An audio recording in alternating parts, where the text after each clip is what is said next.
Hej alle sammen! Nu skal I bare høre. Det vi skal tale om lige nu, det er workout fashion. Hvordan skal man se ud, når man skal ud og træne? Hvad er trenden? Og ifølge det amerikanske 17 magazine, så er det altså neonfarver. I kan se, nu har jeg prøvet at efterligne lidt med pangfarver. Det tricket altså er, det er at enten overdel eller underdel af hvad du har på, er fuldstændig pang neonfarvet. Det kan være blå, grøn, orange, eller dine sneakers er whatever. Det jeg lige vil sige med det her, for vi skal nemlig vise jer nogle billeder af nogle af de kendte, hvordan de mixer deres workout styles. Men det der er i det, selvfølgelig er det en helt vildt god idé at måske træne, fordi lige i tiden får vi måske spise for meget soft ice, lidt for meget kage, lidt for meget hygge, fordi det er jo ferie, og vi skal slappe af. Men jeg har altså et trick. Vær med, og så få noget helt vildt lækkert workout tøj, og så overhovedet ikke workout. Så gå ned igennem Kongens Have, eller lige som om man strækker ud.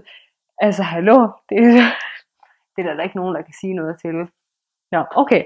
Men jeg har altså lige en liste her af nogle billeder, vi skal se af nogle kendte. Vi skal blandt andet se Vanessa Hudgens, vi har Whitney Port, Ashley Tisdale, og der kan du altså se, hvordan de mixer farverne, og at også man kan have mere end én neonfarve på ad gangen. Så har vi Jordine Sparks, Miley Cyrus og Nicki Reed, og der er det også igen lidt med detaljerne med, hvordan man har de her yoga pants, der kan foldes ned ligesom Miley Cyrus, så der er print på. Og så har vi Ashley Green, der har på ligesom Kim Kardashian, og Katy Perry, hun rocker jo fuldstændig farver, det ved vi jo, både hår og altså jeg skal komme efter dig.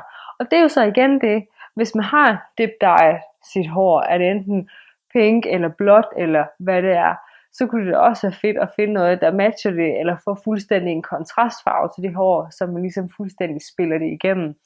Men altså, som sagt, nøgleordet det er virkelig, hvis I skal have noget fedt fitness-tøj på, så er det neonfarver, det er pangefarver, der skal altså lægges mærke til en.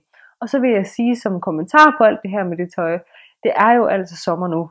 Det handler om at vise sin krop, det er det fyrene går og glæder sig til hele året, når de kan få lov at se lidt. Så stram, det er altså også moden. Og hvis man så har måske lidt baggy bluse på, der sidder lidt løs, jamen så er det jo tight, eller har man måske lidt baggy joggingbukser, jamen så er det måske en super tight tanktop, så man ligesom har enten overdelen eller underdelen er helt vildt stram.